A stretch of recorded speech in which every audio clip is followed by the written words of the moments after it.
15 अगस्त 2016 को जब प्रधानमंत्री जी ने लाल किले की प्राचीर से पहली बार बलूचिस्तान का मुद्दा उठाया, उस दिन मैं शाम को एक अंग्रेजी चैनल पर डिबेट में था। मैं पहले भी बता चुका हूं और आप जाके चेक कर सकते हैं।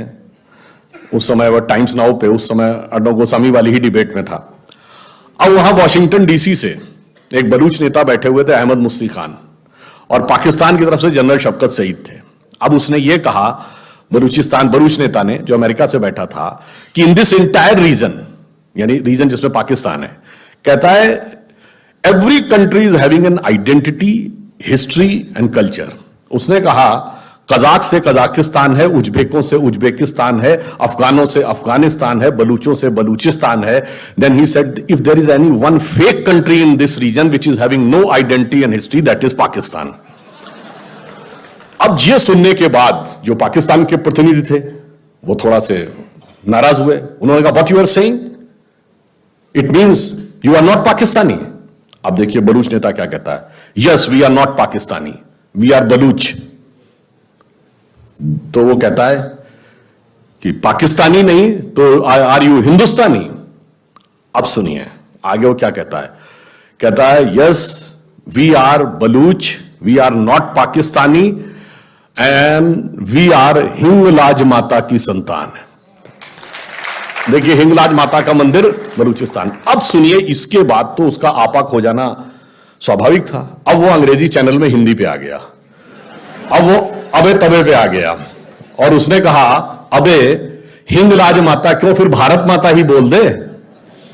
अब इसके बाद उस बलूच नेता ने बोला हां मैं फिर, उसने भी हिंदी में बोला, हां मैं फिर कहता हूं हम बलूच हैं, हम पाकिस्तानी नहीं हैं, हम हिंगलाज माता की संतान हैं और मुझे यह कहने में कोई गुरेज नहीं है, भारत माता की जय। वैसे ये बोलने के बाद उस डिबेट में क्या हुआ होगा आप समझ सकते हैं। फिर उनमें और पाकिस्तान के प्रतिनिधि में ऐसी लड़ाई हो गई कि हम लोग तो गायब हो गए।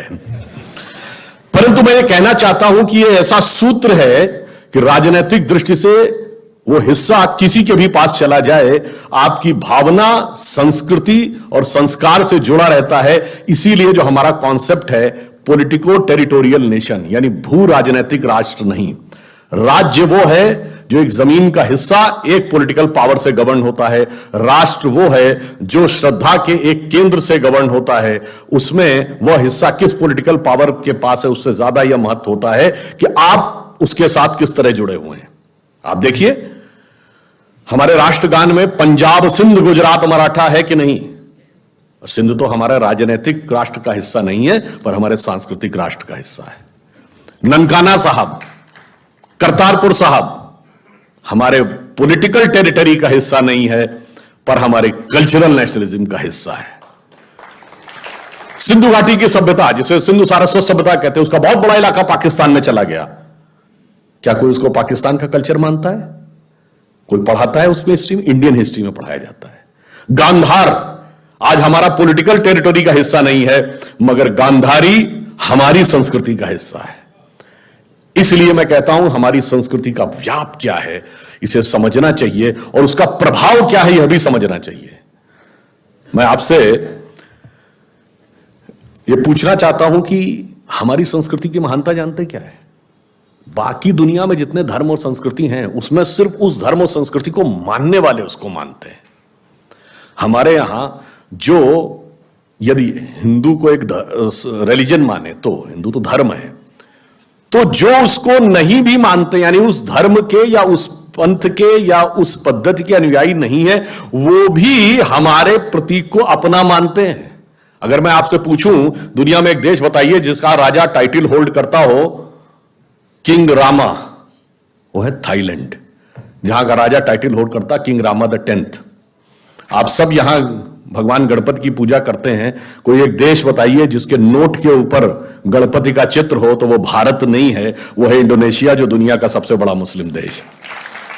यदि आपसे पूछूं कि कोई एक देश बताइए जहां की फर्स्ट लेडी आज भी ये मानती हो कि उनकी वंशावली भगवान राम से शुरू होती है, तो वो है साउथ कोरिया, जहां 60% लोग अपने को नास्तिक मानते हैं।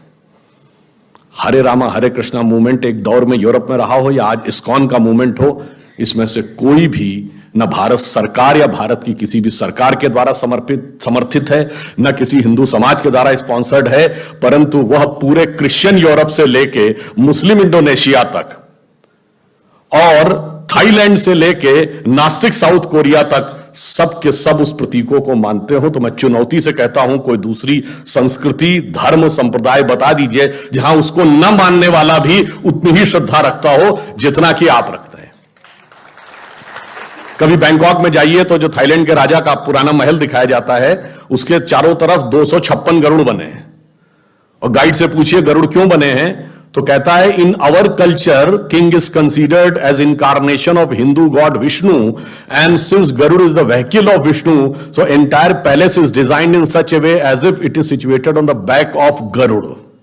आप बताइए, ये हमारा विस्तार। और इतना ही नहीं, अगर आपने कभी ध्यान दिया हो तो जाके देखिएगा, मंगोलिया में जितने बड़े बड़े मकबरे हैं, इंक्लूडिंग चंगेज खां का मकबरा, नेट पे जाके फोटो ही देख लीजिएगा, उसके बाहर त्रिशूल और श्रृंगी दोनों लगे हैं। क्यों? कभी पूछिए कि मंगोलों का धर्म क्या था, तो इतिहास जब पढ़ाते तेंद्रिन था। अरे भाई, तेंद्रिन कुछ नहीं था, तंत्र का ही अपभ्रंश तेंद्रिन था, और तंत्र के देवता शिव हैं, इसीलिए वहां पर त्रिशूल आपको दिखाई पड़ता है। मंगोलिया की संसद के ऊपर सबसे बड़ी मूर्ति आप देखेंगे, एक विशाल घोड़े की मूर्ति है। वो घोड़ा कौन है? मोदी जी पहले देश के प्रधानमंत्री थे जो मंगोलिया गए, वरना आज तक कोई प्रधानमंत्री मंगोलिया गया ही नहीं था। तो वहां के प्रधानमंत्री ने लौटते समय मोदी जी को क्या भेंट किया? एक घोड़ा। वहां घोड़े की जो, इसीलिए घोड़ा वहां बड़ा पवित्र माना जाता है, इसीलिए संसद के भवन के ऊपर घोड़े की मूर्ति बनी है, और उस घोड़े का नाम है कनथक। और कनथक किसके घोड़े का नाम था? भगवान बुद्ध के घोड़े का नाम कनथक था। जैसे महाराणा प्रताप के घोड़े का नाम चेतक था, वैसे भगवान बुद्ध के घोड़े का नाम कनथक था। अब आप सोचिए कितना व्याप हमारा दुनिया के भिन्न भिन्न क्षेत्रों में है, और इससे हमें समझ में आता है कि हमारा स्पेस में वैक्यूम, स्पेस में प्रभाव कितना है। और इतना ही नहीं है, स्पेस में हम इस धरती तक सीमित नहीं है, हम वो पहली संस्कृति हैं जिसने तारों की भाषा दुनिया को सिखाई, जिसने नक्षत्रों को संज्ञा दी, जिसने आकाश से गंगा निकाली, और जिसने सागर पर सेतु बनाया।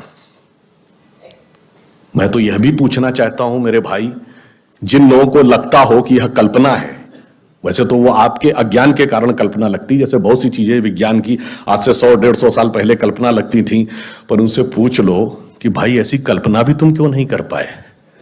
उसके लिए भी तो इतनी विराट दृष्टि चाहिए कि आप आकाश गंगा तक सोच सकें। तो इससे आप समझिए कि स्पेस में हमारा विस्तार कहां तक था। अब टाइम पे आइए, अभी 2 महीने पहले हम लोगों ने अपना नववर्ष मनाया, तो अभी क्या चल रहा है? ईस्वी संवत 2021। तो किसी का 2021 चल रहा है, किसी का 1400 से चल रहा है। हमारा वैसे टेक्निकली ही सबसे पुराना है 2071, उससे पहले 5100 से अधिक युधिष्ठिर संवत, और हमारा सबसे पुराना संवत क्या है? ब्रह्म संवत, जो 1,97,40,40,28,000 कुछ 100, मुझे एग्जैक्ट फिगर नहीं याद है, वहां तक 1.97 बिलियन ईयर्स। बाकी दुनिया में कोई भी सभ्यता 1000 से ऊपर नहीं जा पाई। किसी संस्कृति में कहा गया 14,000 साल पहले दुनिया बनी, किसी ने कहा 7,000 साल पहले दुनिया बनी, किसी ने कहा 30,000 साल पहले दुनिया बनी। कोई 1 लाख तक भी नहीं पहुंचा, और हम 1.97 बिलियन तक पहुंचे। और इसकी प्रामाणिकता क्या है, इसकी वैज्ञानिकता क्या है, इसका प्रमाण देता है दुनिया का सबसे बड़ा कॉस्मोलॉजिस्ट कार्ल सेगन। और ये कार्ल सेगन कोई छोटा मोटा आदमी नहीं था।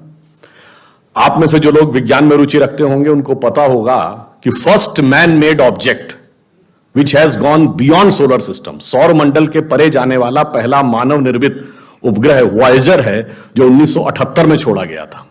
उस वॉयेजर में एक संदेश अंकित किया गया, उसमें चित्र भी बने हैं, भाषाएं भी लिखी हैं, तरह तरह की वॉइस रिकॉर्डिंग भी है। उस संदेश को जिस कॉस्मोलॉजिस्ट ने बनाया उसका नाम है कार्ल सेगन। तो आप समझिए वो कितना बड़ा और कितना महत्वपूर्ण व्यक्ति था। और कार्ल सेगन लिखा है, only the ancient cosmological calculations of Hindus matches with the modern scientific calculations because they went to the billions। और आज हम मानते हैं कि 4.5 बिलियन ईयर है अर्थ की आयु, 1.97 बिलियन हमारे यहां मानी गई। कार्ल सेगन कहता है others were not able to even reach 100,000 and Hindus have calculated up to billions।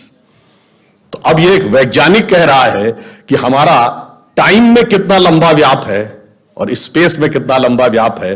तो आपको यह समझना चाहिए कि जिसे हम सांस्कृतिक राष्ट्रवाद कहते हैं वो कितना गहरा और गंभीर है। अब मैं आपसे कभी पूछूं कि दुनिया में सभी धर्म संस्कृतियां दावा करती हैं कि हमारे पास बिल्कुल अलग विचार है, हमने बड़ा अच्छा विचार दिया है। अगर हम आपसे पूछें कि हमारी संस्कृति में ऐसा क्या है जो दूसरे में नहीं है, बहुत से लोग कहेंगे साहब उसमें बड़ा सदाचरण की बात कही गई, नैतिकता की बात कही गई। तो लोग कहेंगे ठीक है भाई, दूसरी जगह भी कही गई, शायद कोई फॉलो करता है या नहीं करता। पर मैं अगर आपसे पूछूं कि वो चीज बताइए जो हमारे यहां लिखी और दूसरी जगह लिखी ही नहीं है, वो क्या है? आप सबने नाम सुना होगा वैदिक mathematics. Have you ever heard of mathematics as a part of religious text? ये सिर्फ हमारे यहां है। गणित धार्मिक पुस्तक का हिस्सा है। Ayurveda medical science, it is globally accepted as a structured medical science, by name itself is a part of Vedas. Medical science धर्म ग्रंथ का हिस्सा हो, गणित धर्म ग्रंथ का हिस्सा हो, ये दुनिया में कहीं नहीं, बाकी जगह विज्ञान और गणित का धर्म से संघर्ष है। हमारे यहां वो धर्म ग्रंथ से उद्भूत हो रहे हैं। ये फंडामेंटल डिफरेंस है हमारे और उनके बीच में। और इतना ही नहीं, मैं कभी आपसे, आप लोगों ने ध्यान दिया हो अगर गणित की जो खोज है, वैसे तो बहुत सारी चीजें थी जो अंग्रेजों के आने के बाद छुपा दी गई, क्वाड्रेटिक इक्वेशन हो, अलजेब्रा हो, ट्रिग्नोमेट्री हो, ये सारी चीजें। मगर एक ऐसी चीज है जो कमोबेश सभी लोग मानते हैं, चलो ये तो मान ही लेते हैं कि भारत ने दिया। वो क्या था? शून्य। अब कहा जाता शून्य किसने दिया? आर्यभट्ट ने खोजा। अरे भाई आर्यभट्ट ने खोजा नहीं, आर्यभट्ट की किताब में पहली बार तुमको लिखा हुआ मिला। अगर आर्यभट्ट ने शून्य खोजा तो बौद्ध मत में शून्यवाद का सिद्धांत कहां से आया? वो तो आर्यभट्ट से पहले के थे। और ये बताइए कौरवों की 18 अक्षौणी सेना से लेके भगवान राम की जन्म कुंडली बन रही थी, वो बगैर शून्य के बन रही थी। वास्तविकता यह है कि शून्य वेदों से निकला और वो इस बात को स्वीकार करने को तैयार नहीं होते थे कि धर्म ग्रंथ से निकलता है। इसलिए उनको छटपटाहट थी, इसलिए वो कहने का प्रयास करते हैं किसी और ने निकाला था। और समस्या क्या है? हमारे यहां तो भगवान राम की जो कुंडली निकली है वो जब नासा के प्लैनेटोरियम सॉफ्टवेयर में डाली गई तो 7114 समथिंग बीसी की डेट निकल आई।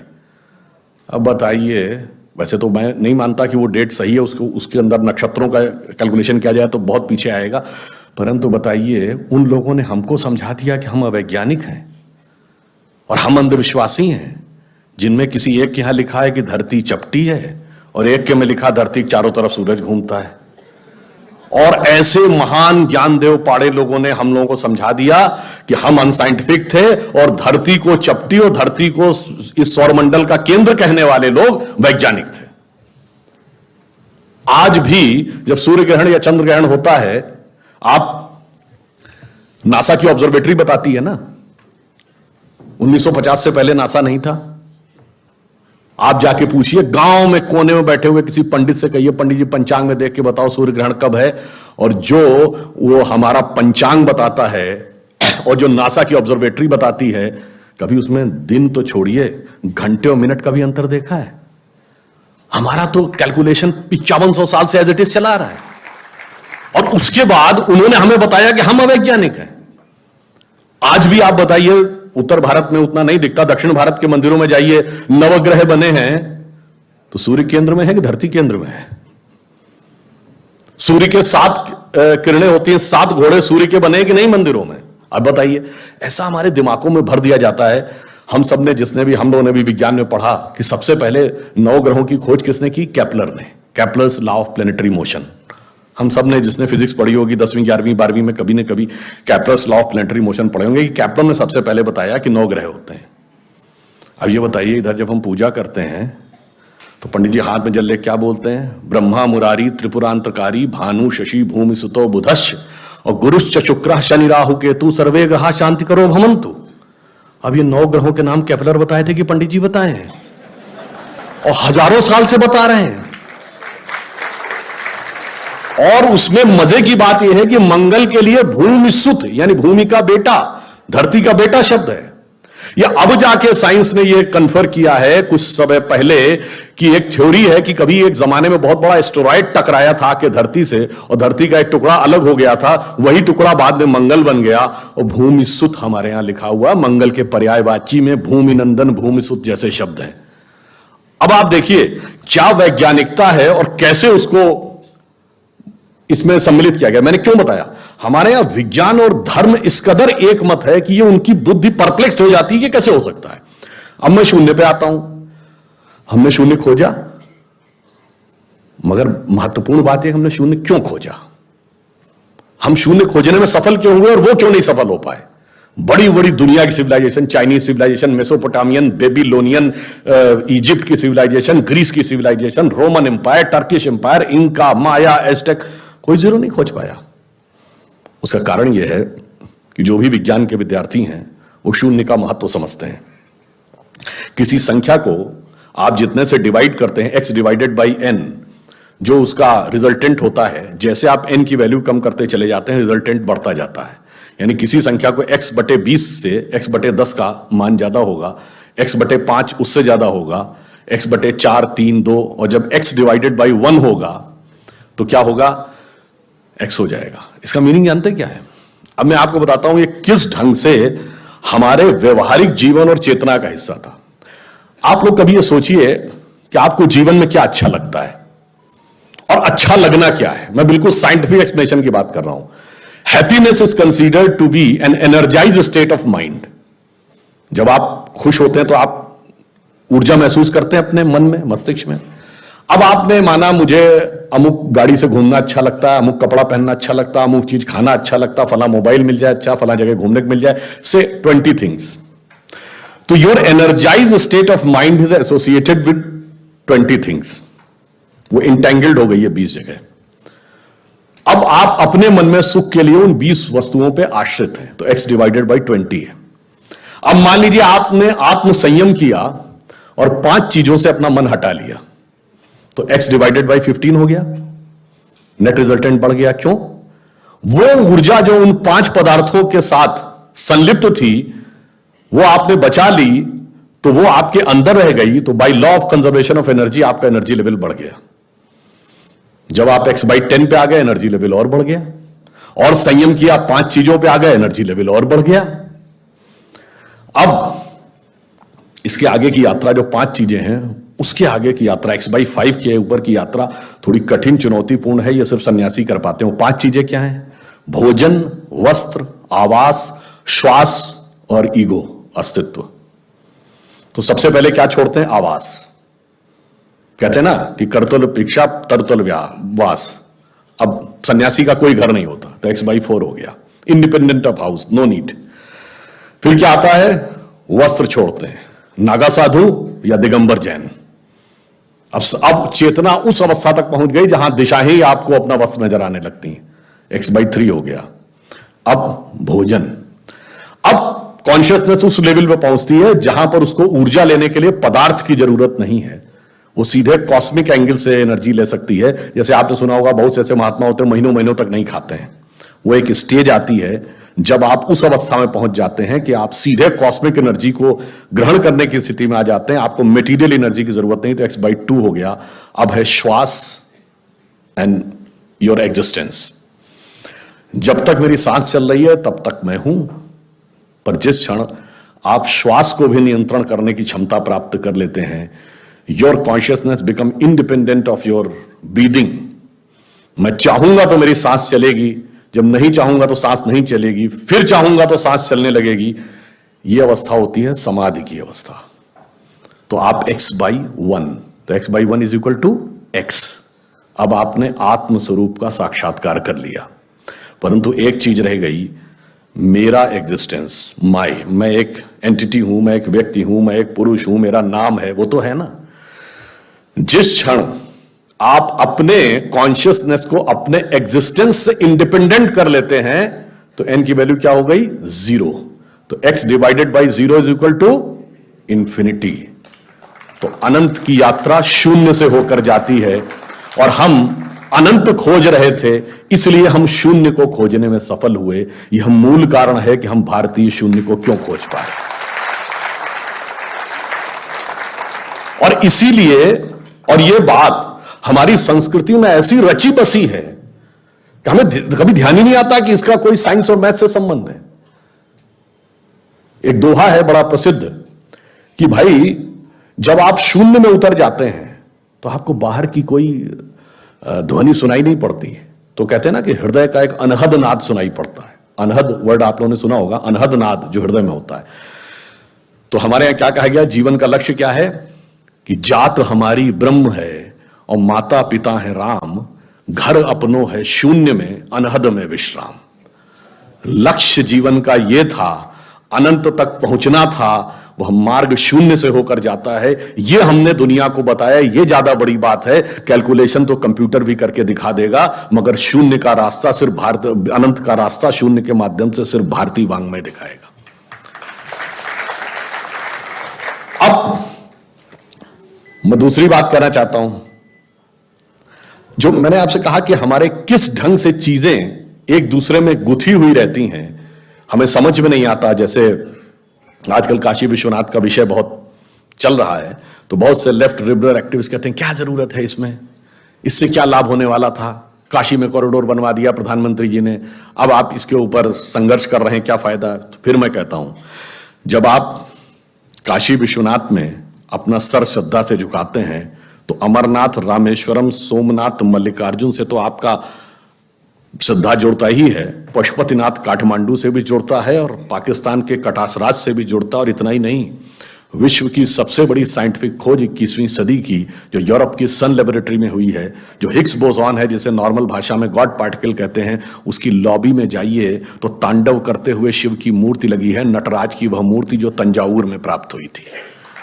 और उसके नीचे ऑस्ट्रियन साइंटिस्ट फिट्जे कैपरा का कोट लिखा हुआ है, जिसने बड़ी फेमस किताब लिखी थी द ताओ ऑफ फिजिक्स। अगर आप लोगों ने वो सुना, इस किताब का नाम सुना हो, उसमें वो कहता है क्यों लगी है वहां पे भगवान शिव की मूर्ति। उसने कहा because the परपीचुअल creation and destruction of universe is like the cosmic dance of Shiva.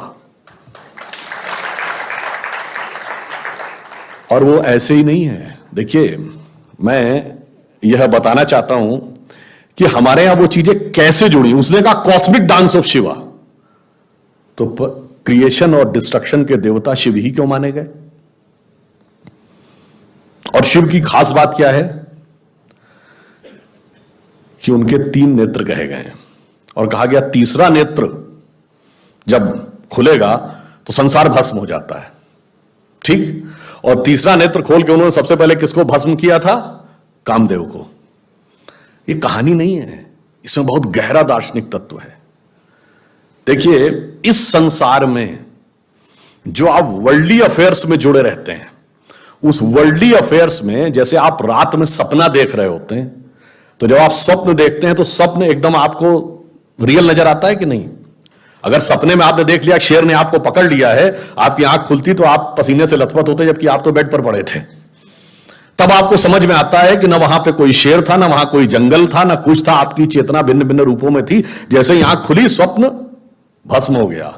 वैसे ही इस संसार में, जैसे मैट्रिक्स मूवी में दिखाया गया है, हम जब ज्ञान का चक्षु खुलता है, इसीलिए तीसरा नेत्र यहां पे माना गया है, जब ज्ञान का चक्षु खुलता है तो ये संसार का सारा भ्रम भस्म हो जाता है। और सबसे पहले कामदेव क्यों भस्म होते हैं? यही संसार या प्रकृति के सृजन का सतत मूल कारण है। तो सबसे पहले जब काम पे विजय प्राप्त होगी, जब वह भस्म होगा, उसके बाद वास्तविक ज्ञान का साक्षात्कार होगा। शंकर जी के तीसरे नेत्र का यह अर्थ है।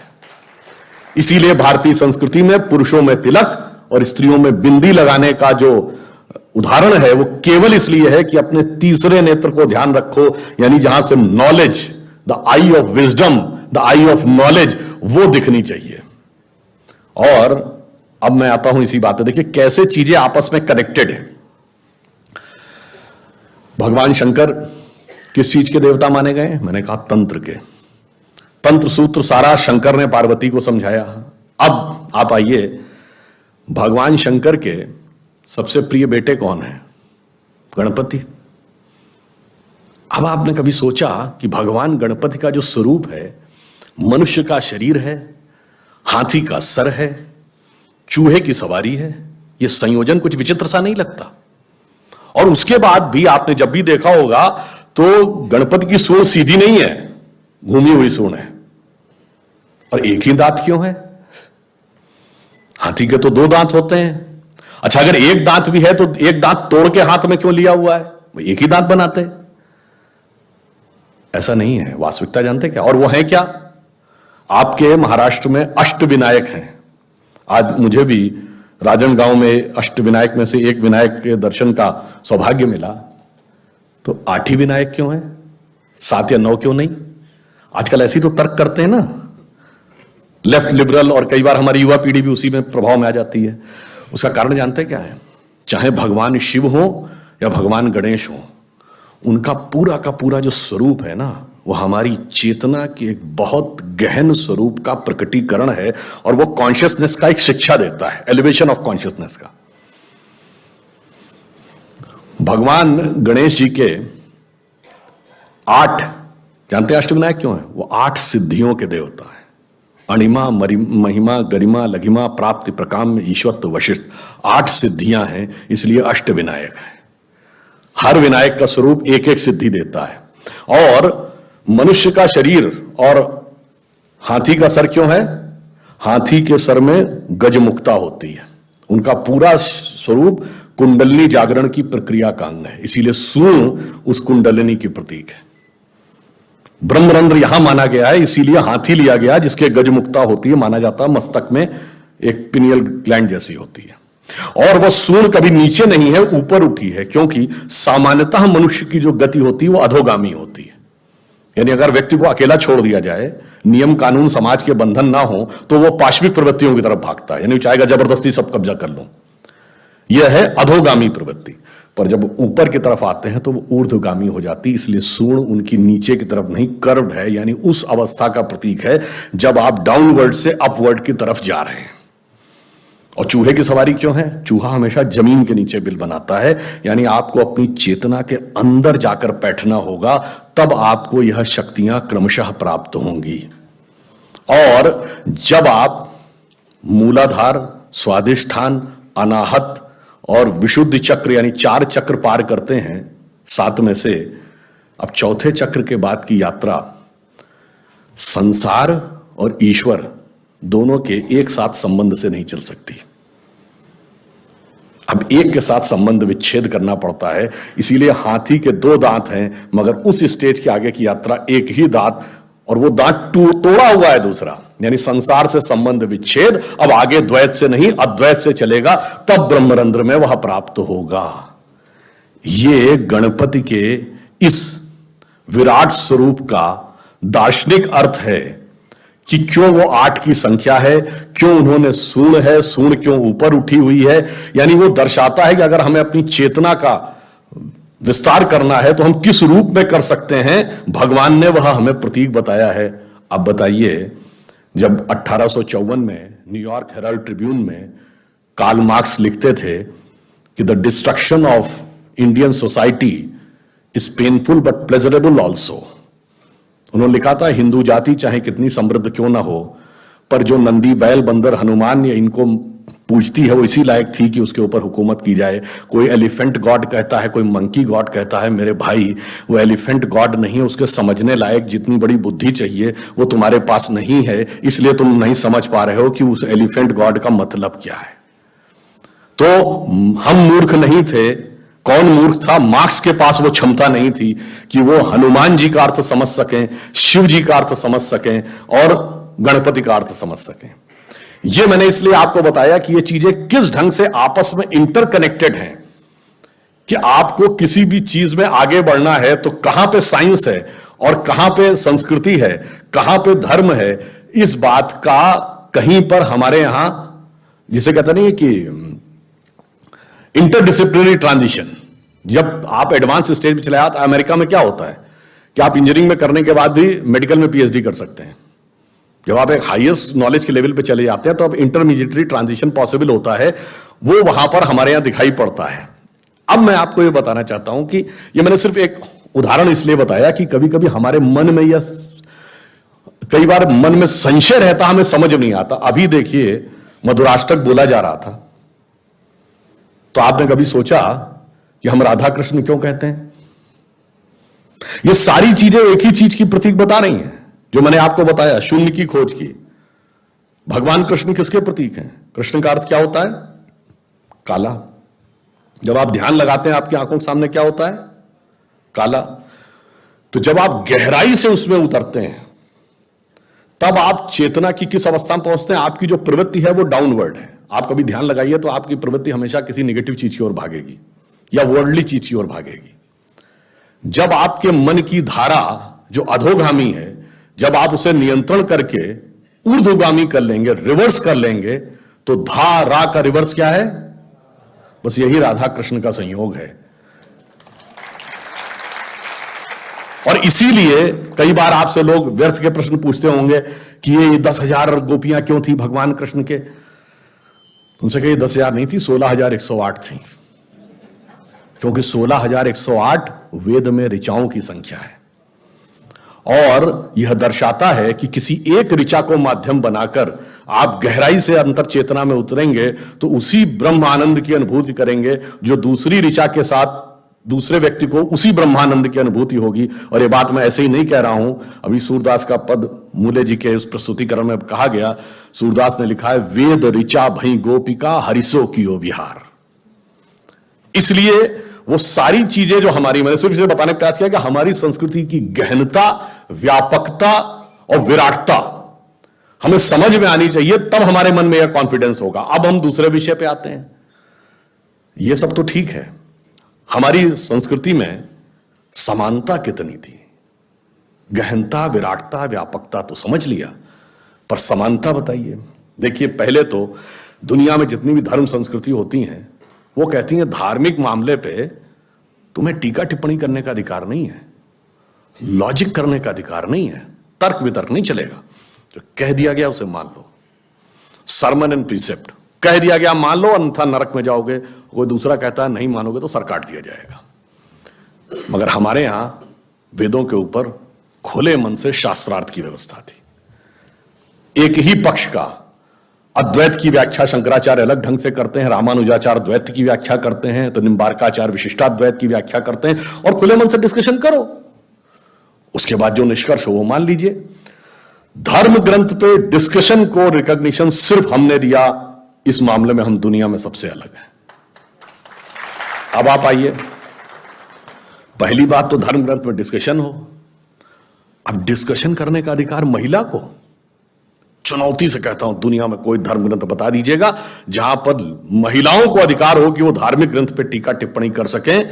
वेदों में गार्गी, अपाला, लोपमुद्रा, मैत्रेयी सहित कम से कम 22 विदुषी स्त्रियों का उल्लेख है, जिन्होंने, गार्गी ने याज्ञवल्क्य के साथ, संध्या ने मेधातिथि के साथ विधिवत शास्त्रार्थ किया है। समानता का इससे बड़ा उदाहरण नहीं हो सकता। और सबसे बड़ा उदाहरण, सबसे प्रमुख शास्त्रार्थ कौन सा था? आचार्य मंडन मिश्र शंकराचार्य का। और उसकी न्यायाधीश कौन थी? मंडन मिश्र की पत्नी उभय भारती। तो भाई फिर मैं कहता हूं दुनिया में कोई ऐसी धर्म संस्कृति बताइए जिसने धार्मिक मामले में पहले तो डिस्कशन की अनुमति दी हो, फिर वह डिस्कशन की अनुमति महिलाओं को भी दी हो, और फिर यदि दो पुरुषों में डिस्कशन हो रहा हो तो उसका चीफ जस्टिस बनने का अधिकार महिला को दिया हो। और उसके बाद हम समानता के विरोधी थे। और यह बात सिर्फ ऐसे हवा में नहीं है। दुनिया में जितने भी बड़े धर्म होते हैं उसकी जो पराकाष्ठा है उसके सोच की, वो उसके द्वारा की गई ईश्वर की परिकल्पना में होती है। दुनिया में जितनी भी संस्कृतियां हैं उसमें ईश्वर सिर्फ पुरुष है। ईश्वर तत्व में स्त्री तत्व का कोई स्थान नहीं है। There is no feminine element in God, God is only masculine. सिर्फ हमारे यहां अर्धनारीश्वर है। भगवान शंकर में स्त्री और पुरुष दोनों तत्व मिले हैं, और सिर्फ समान ही नहीं है, उनकी परिभाषा कितनी सुंदर की है। जो कालिदास ने रघुवंश में लिखा है कि वागार्थमि संपृक्तो वागार्थमि प्रतिपतये जगतः पितरो वंदे पार्वती परमेश्वरो, अर्थात शब्द और अर्थ दोनों से मिलकर जैसे कविता बनती है, वैसे स्त्री तत्व और पुरुष तत्व से मिलकर यह संसार की सृष्टि अर्धनारीश्वर भगवान शंकर ने शंकर पार्वती के रूप में की है। खाली शब्द से कविता नहीं होती अगर अर्थ ना हो, और अर्थ तब तक व्यक्त नहीं हो सकता जब तक शब्द ना हो। तो आप सोचिए इस प्रकार की समानता। अब चलिए आप कहेंगे चलो भाई ये तो था आपका आइडियोलॉजिकल रहा होगा, ये प्रैक्टिकल कहां था। तो अब मैं बताता हूं, विश्व की डॉक्यूमेंटेड हिस्ट्री में सबसे पहले महिला रूलर कौन हुई? 4th सेंचुरी में गुप्त काल में प्रभावती गुप्त ने शासन किया। उसके बाद के काल में मध्यकाल आते आते कित्तूर की रानी चिन्नम्मा, अहिल्याबाई होलकर, रानी दुर्गावती, रानी लक्ष्मीबाई तो बहुत हुई। इस दौर में आप बताओ तुम्हारे यहां कितनी हुई, कितनी रानियां हुई बताओ? मैं तो कई बार एक बच्चों के बीच में गया, जब वो कहने लगे तो उन दिनों ये बाजीराव मस्तानी फिल्म आई थी, वैसे उसके बहुत से कथानक के बहुत पक्ष से हम सहमत नहीं है, पर मैंने उनको एक उदाहरण दिया। मैंने कहा फिल्म देखे हो? कहते हाँ सब देखें। मैंने कहा बताओ बाजीराव अपनी मां को ओवर रूल नहीं कर पा रहे थे? तो देख रहे थे ना फिल्म में कि कितना सब कुछ होने के बाद भी उनकी मां उन पे भारी पड़ रही, तो उसके बाद तुम कहते हो कि पावर नहीं थी। तो मैंने कहा जो फैक्ट है उसको देखिए, और ये वो दौर है जब यूरोप में विचक्राफ्ट एक्ट था। विचक्राफ्ट एक्ट समझते हैं? किसी भी महिला को चुड़ैल घोषित करके जला दिया जाता था। और विचक्राफ्ट एक्ट जानते हैं ब्रिटेन में कब तक रहा? 1952 तक। एक मुकदमा 1952 में दर्ज हो गया। अब ये बताइए हमारे यहां तो 1947 से सबको बराबर वोट का अधिकार मिल गया।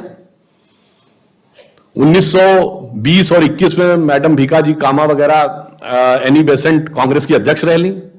अमेरिका जो इतना ज्ञान देता, वहां महिलाओं को वोटिंग का अधिकार कब मिला? 1919 में। खाता खोलने का अधिकार 1950 के बाद मिला, उससे पहले बैंक में खाता नहीं अकेले खोल सकती थी। और यूरोप में तो कुछ देश ऐसे थे, स्विट्जरलैंड के कुछ कैंटन्स में महिलाओं को वोट देने का अधिकार 1990 में मिला है। और आज भी अभी मोदी जी की सरकार ने व्यवस्था समाप्त की जिसे मेहरम की परंपरा कहते थे, यानी अगर 4 महिलाएं भी चाहें तो वह अकेले हज पर नहीं जा सकती थी जब तक कोई पुरुष साथ में ना जाए, उसको मेहरम कहते थे। अब हमारी सरकार ने व्यवस्था समाप्त की कि अगर मां बेटी जाना चाहें या 4 महिलाएं या 10 महिलाएं मिलकर जाना चाहें तो वो जा सकते हैं। अब आप बताइए, मैंने अनादिकाल से लेके आज तक का उदाहरण बता दिया बराबरी का, और उसके बाद हमें समझाया जाता था कि हम साहब बराबरी की बात नहीं करते थे। अब दूसरा आप आइए, कहा जाता है कि साहब इंडिया में कास्ट सिस्टम हिंदू समाज में बहुत प्रभावी था। तो पहली बात तो मैं आप लोगों से पूछना चाहूंगा, आपको पता है कास्ट वर्ड किस भाषा का है? ये अंग्रेजी का शब्द नहीं है, ये पुर्तगीज भाषा का शब्द है। और जब ये कहा जाता है कि हिंदू समाज में इतनी जातियां हैं, जो आखिरी जातिगत सेंसस हुई 1931 में हुई, जिसमें 4114 जातियों का उल्लेख है, मैं चुनौती के साथ पूछता हूं, कोई हिंदू धर्मग्रंथ बता दो जिसमें 4000 जातियां लिखी हों। बताओ भाई कहां लिखी हैं? और जो तुमने हायरार्की डिसाइड कर दी, ये किस धर्म ग्रंथ में लिखा है कि लोहार ऊंचे कि सुनार ऊंचे, कि माली ऊंचे कि तेली ऊंचे? ये कहां लिखा है? कहीं नहीं लिखा है। यह लिखा है British census commissioner Herbert Risley द्वारा कराए गए ब्रिटिश सेंसस में। अगर 4000 जातियां थी तो अल्फाबेटिकल ऑर्डर में नाम लिखा होना चाहिए था, लॉजिक यह कहता था। मगर आपने 4000 का स्ट्रेटिफिकेशन कर दिया, और ये सब फंक्शनल ग्रुप है। मजे की बात यह है, सुनार, लोहार, बढ़ई, कुम्हार, ये तो फंक्शनल ग्रुप्स हैं। इनको जाति बना दिया, और जानते किस आधार पे ऊपर नीचे किया है? वो आधार जो दुनिया में पूरी तरीके से नकारा जा चुका है। क्या? जिनकी आंख ऐसी हो तो वो ऊंचे हैं, जिनके नाक ऐसी हो तो वो ऊंचे हैं, जिनकी ठोड़ी ऐसी हो, कंधा ऐसा और ये बात जिस पे डार्विन ने किया था, आज पूरी दुनिया में पूरी तरीके से नकारी जा चुकी है। परंतु हमारे यहां वो 125 साल पहले किए गए उस क्लासिफिकेशन को सत्य मानकर संघर्ष आज तक चल रहा है। अब आप देखिए, हिंदू धर्म के 2 सबसे बड़े महाकाव्य, एक बार हमसे एक जेएनयू के प्रोफेसर टीवी डिबेट में कहने लगे कि भाई कोई रावण की पूजा करना चाहता है तो आप उसे क्यों रोकते हैं? भाई ये Brahmanical narrative and upper caste narrative Ram के साथ है और दलित नैरेटिव रावण के साथ है। आप उसको क्यों फोर्स करना चाह रहे हैं अपर कास्ट नैरेटिव? मैंने कहा महाराज क्या बोल रहे हैं आप? राम काव्य के रचयिता महर्षि वाल्मीकि थे और आज वाल्मीकि समाज किस कैटेगरी में माना जाता है? शेड्यूल कास्ट में। और हमने कहा रावण क्या था? ब्राह्मण। तो फैक्ट यह है कि ब्राह्मणिकल नैरेटिव रावण के साथ है और दलित नैरेटिव राम के साथ है, जो है उसका उल्टा समझाने की कोशिश कर रहे हैं। अब इसके बाद वो चुप हो गए। देखिए जो सत्य है और उसको कैसे पलटने का प्रयास किया जाता है। महर्षि वेदव्यास ने महाभारत लिखी। महर्षि वेदव्यास की माता मछुआरिन थी। यह समुदाय कुछ राज्यों में अति पिछड़े में है, कुछ राज्यों में 80 में है। वेद व्यास अष्टादश पुराण उन्होंने लिखे। महर्षि वाल्मीकि जिन्होंने पूरी राम कथा लिखी, और उसके बाद यह कहा जाता है कि साहब हमारे यहां समानता नहीं थी। अच्छा चलिए, आपने कहा, ये जो बाएं हाथ से लिखे इतिहास वालों ने कहा, उनसे पूछो इसका प्रमाण कहां है? जब हमारे यहां लिखा होता है तो कहते नहीं ये आप क्या लिखा? विदेशी ने क्या लिखा बताइए। अच्छा चलिए, विदेशी में सबसे पुराना सबसे ऑथेंटिक उदाहरण आता है मेगास्थनीज ने इंडिका, जो चंद्रगुप्त मौर्य के समय में आया था। उसने किताब लिखी इंडिका। इंडिका आज अवेलेबल नहीं, उसके रेफरेंसेस तमाम बुक्स में अवेलेबल है। तो ये प्रूवन एक बुक थी और उसके एक्सर्ट्स अवेलेबल है। उसने भारतीय समाज की जाति व्यवस्था के बारे में लिखा है कि भारतीय समाज में 7 प्रकार की जातियां हैं, वो लिखता है। और कहा सबसे महत्वपूर्ण बात यह है कि यहां यूनान के समाज के समान किसी प्रकार का भेदभाव नहीं है। समाज का कोई ऐसा वर्ग नहीं है जिसका शोषण किया जाता हो। यह कौन लिख रहा है? ग्रीक ट्रेवलर मेगास्थनीज, चंद्रगुप्त मौर्य के समय 2300-2400 साल पहले। उसका लिखा ऑथेंटिक नहीं मानेंगे। जब हमारे अच्छा तो फॉरेन का बताओ, फॉरेन में सही है तो यहां का बताओ। अब उनसे यह पूछिए, जैसे एक बार हम टीवी डिबेट में थे, एक मनुस्मृति के ऊपर भिड़ गए हमसे। तो मैंने कहा भाई पढ़े हो मनुस्मृति, बताओ। अच्छा हमने कहा मनुस्मृति के 4 श्लोक बता दो। नहीं बोल, हमने कहा 2 बता दो। हमने कहा अच्छा 1 बता दो। तो एक क्या बोले? यत्र नार्यास्तु पूज्यन्ते रमन्ते तत्र देवता। हमने कहा ले देख, आपको एक याद आया, उसमें हकीकत यह है। अब मैं ये भी बताना चाहता हूं, किसी से भी पूछिए मनुस्मृति 1870 से पहले की छपी दिखा दो भाई। बाकी सबकी प्रतियां पुरानी अवेलेबल हैं। वेदों की लिखित प्रतिलिपि जो ओल्डेस्ट अवेलेबल है, जो ब्रिटिश म्यूजियम में रखी, वो 1200 ईसा पूर्व की है।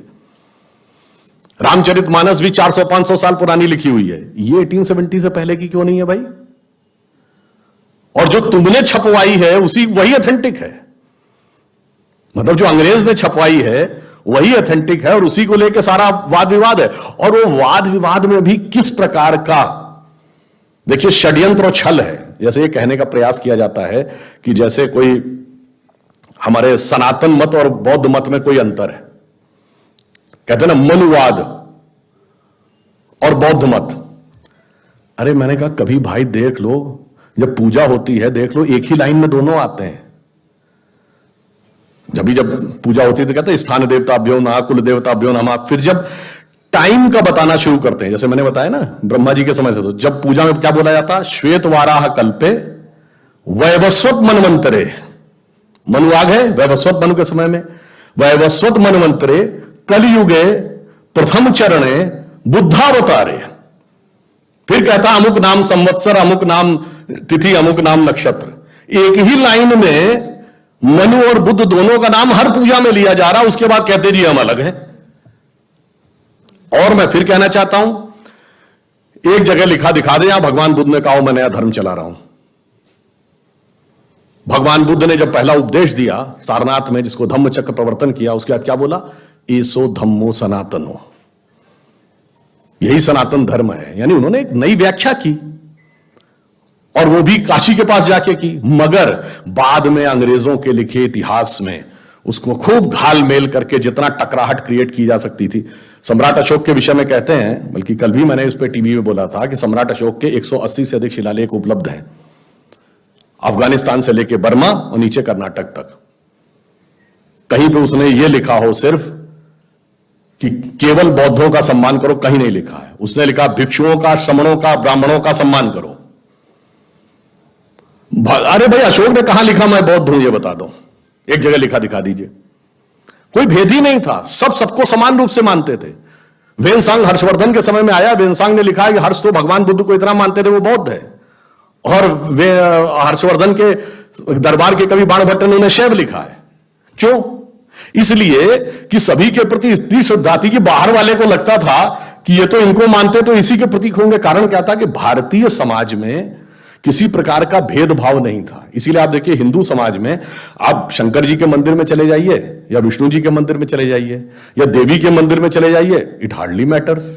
आप जैन मंदिर में चले जाइए, आप बौद्ध स्तूप में चले जाइए, आप गुरुद्वारे में चले जाइए, कोई मतलब नहीं है। यहां तक कि हम मजार पे भी चले जाते हैं तो भी कोई आपत्ति नहीं करता है। प्रॉब्लम है सीमेटिक रिलीजन्स में कि अगर आप चर्च में गए तो आप मस्जिद में नहीं जा सकते, मस्जिद में गए तो अगर आप चर्च में गए तो आप धर्म से बाहर हो जाएंगे। ये जो सीमेटिक थॉट था रिलीजन का, उसको जब सुपर इंपोज करने की कोशिश की गई हमारे व्यापक उस पर, तो शायद मैं ये भी मानता हूं उनसे गलती हो गई होगी समझने में। तो वो मानते ही जो एक को मानता है एक ही को मान सकता है, मगर हमारे यहां माना जाता था कि एक के साथ हम बहुतों को मान सकते हैं। तो हमारे यहां एक व्यापक स्वरूप था।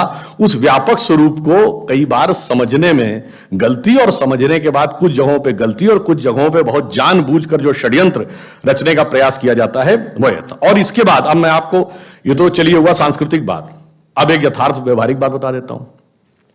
आपसे पूछूं आज से 200 साल पहले भारत में साक्षरता दर क्या थी? 97% के आसपास। और ये किसका डाटा है? हमारा डाटा नहीं है। 1812 में ब्रिटिश हाउस ऑफ कॉमन्स में जो रिपोर्ट सबमिट की गई है, विलियम एडम्स की report, Bengal presidency, Thomas Munro की रिपोर्ट मद्रास प्रेसिडेंसी और विटनर की रिपोर्ट पंजाब की, उसमें लिखा भारत के हर गांव में एक स्कूल है। हर गांव में एक स्कूल है। और स्कूल ऐसे नहीं लिखे गए कि कोई एक जैसे कहते हैं एक सैंपल सर्वे कर लिया गया। हर कलेक्टर को यह कहा गया कि आप पर्सनली एक एक गांव के स्कूल के छात्रों की संख्या को कैलकुलेट करके रिपोर्ट देंगे। तो रिपोर्ट इतनी डिटेल्ड है कि इस स्कूल में 13 छात्र हैं, उसमें 23 छात्र हैं, उसमें 32 छात्र हैं, इसमें 19 छात्र हैं। यहां तक कि मद्रास प्रेसिडेंसी में छात्रों का जातिवार ब्यौरा भी है कि किस जाति के कितने छात्र हैं, किस जाति के कितने शिक्षक हैं। विलियम एडम्स की रिपोर्ट में है, सब जातियों के हैं, जिनको आज आप लोअर कास्ट कहते हैं उन सबके शिक्षक हैं। ये बाकायदा ब्रिटिश पार्लियामेंट को सबमिटेड डॉक्यूमेंट है 1812 में, जिसमें एक रिपोर्ट मैंने खुद देखी है। वो चेंगलपुट डिस्ट्रिक्ट के डिस्ट्रिक्ट मजिस्ट्रेट ने 3 अप्रैल 1823 को chairman board of revenue presidency of Madras को भेजी हुई है, जिसमें उसने लिखा कि मेरे तालुके में 561 गांव में 561 स्कूल हैं। और उसमें भी एक और बात है, जैसे मद्रास प्रेसिडेंसी की रिपोर्ट लिखी हुई है कि इंग्लैंड की आबादी उस समय लगभग 1 करोड़ थी और 1 करोड़ 26 लाख थी मद्रास प्रेसिडेंसी की आबादी, यानी जिसमें आज का लगभग पूरा दक्षिण भारत आता है। और वो लिखता है कि उसके बावजूद सन 1800 के आसपास मद्रास प्रेसिडेंसी में इंग्लैंड से 3 गुना स्कूल हैं। और वो कब है? जब हमारे यहां के गुरुकुलों को उन्होंने स्कूल में काउंट नहीं किया। इन्होंने कहा ये कुछ अलग टाइप के स्कूल हैं जहां पर कि एक ही टीचर के साथ 10-12 बच्चे लगातार रहते हैं, तो रिलीजियस टीचिंग पढ़ते हैं, उसको हम नहीं मानेंगे। जहां मैथ, साइंस, व्यवहारिक चीजें पढ़ाई जा रही उसको हम स्कूल मानेंगे। और अपने यहां क्या किया, संडे चर्च प्रेयर के बाद जो 2 घंटे का स्कूल लगता था वंस इन ए वीक, उसको भी स्कूल माना। तब हमारे उनसे 3 गुने ज्यादा थे। और ये बात ऐसे नहीं, ये सब ब्रिटिश आर्काइव्स लंदन में लिखा हुआ है।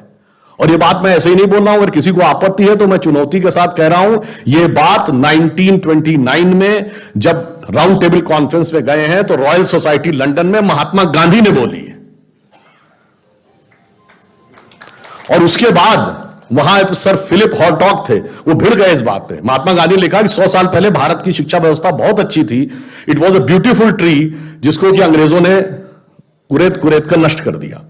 अब वो भिड़ गया, नहीं आप ऐसे कैसे कर सकते हैं। खूब डिस्कशन हुआ, उन्होंने गांधी जी का इंटरव्यू लिया। उसके बाद गांधी जी ने कहा मैं आपको इसका, उन्होंने कहा मुझे इसका वो चाहिए डॉक्यूमेंट्री एविडेंस। गांधी जी ने कहा डॉक्यूमेंट्री एविडेंस देंगे। फिर जब वो यहां वर्धा जेल में थे, उनके बाद फिर लेटर आया, वो पीछे नहीं साहब हमें डॉक्यूमेंट्री एविडेंस चाहिए। तो उन्होंने कहा मैं जेल में हूं, मिस्टर केटी शाह इसका जवाब देंगे। केटी शाह बाद में कॉन्स्टिट्यूएंट असेंबली के मेंबर रहे। केटी शाह ने दोनों रिपोर्ट कोट करके दी। उसके बाद चौंक तो गए फिलिप हॉटॉक, मगर फिर भी वो मानने को तैयार नहीं थे। उसके बाद 1939 में कलकत्ता यूनिवर्सिटी ने ये पूरी की पूरी विलियम एडम्स और टॉमस मुनरो की रिपोर्ट दोबारा प्रकाशित की। उसके बाद फिलिप हॉटॉक ने चिट्ठियां देना बंद कर दिया। और स्वतंत्रता के बाद इसीलिए आपने नाम सुना होगा, प्रख्यात लेखक धर्मपाल थे। उन्होंने 7-8 साल जाके लंदन में रिसर्च करके सारे डॉक्यूमेंट निकाले जो भारत में नहीं थे, और गांधी जी का ही जवाब देने के लिए गांधीवादी ने किताब लिखी द ब्यूटीफुल ट्री। और अफसोस कि नेहरू के जमाने में नेहरू का विरोध करने के लिए वो जेल चले गए, और उसके बाद ये भारत के पाठ्यक्रम में होना चाहिए था। मगर फिर जो लेफ्टिस्टों का षड्यंत्र आया लेट 60s और अर्ली 70s में, ये सारी चीजें सिस्टमेटिक ढंग से गायब कर दी गई। और उसमें क्या षड्यंत्र था, आज वो सारे फैक्ट्स अवेलेबल हैं, आप लोग जाकर चेक कर सकते हैं। Mitrokhin's archive, KGB in the world part 2 पढ़ लीजिए, भारत के साथ क्या हो रहा था 60 के दशक के अंत या 70 के दशक में। एक रशियन केजीबी का एजेंट था यूरी बेजमेनेव, जो 70 के दशक में भारत में पत्रकार बनकर रहता था। उसने लिखा है कि कैसे भारतीय संस्कृति को तोड़ने का बाकायदा एजेंडा दिया गया था, और उसने कहा था वो एजेंडा देने के लिए हमें उसको स्टडी करना था। मैंने स्टडी की तो मैं उसका मुरीद हो गया, और ये मेरे लिए इतनी खतरनाक बात थी कि अगर ये बात लीक हो जाती तो मुझे तुरंत निपटा दिया जाता। और उसने ये लिखा है कि हमारा एक एजेंडा था, उसने वर्ड्स यूज किए हैं, first stage 15 to 20 years stage of demoralisation. पहले डिमोरलाइज करो सोसाइटी को, तुम्हारी हर चीज गलत, तुम्हारी संस्कृति गलत, तुम्हारा धर्म गलत, तुम्हारी व्यवस्था गलत, तुम्हारा विचार गलत। जब डिमोरलाइजेशन कंप्लीट हो जाए तो second stage, stage of destabilisation. अब जगह जगह आंदोलन खड़े करो उन्हीं मुद्दों को लेके, जो थे ही नहीं उन मुद्दों को खड़ा कर दो आंदोलन में। और जब वो आंदोलन सक्सेसफुल होने लगे हैं तो third stage is the stage of revolution. अब उनको हिंसक आंदोलनों का रूप देना शुरू कर दो। And fourth stage is stage of normalisation, उसने कहा है।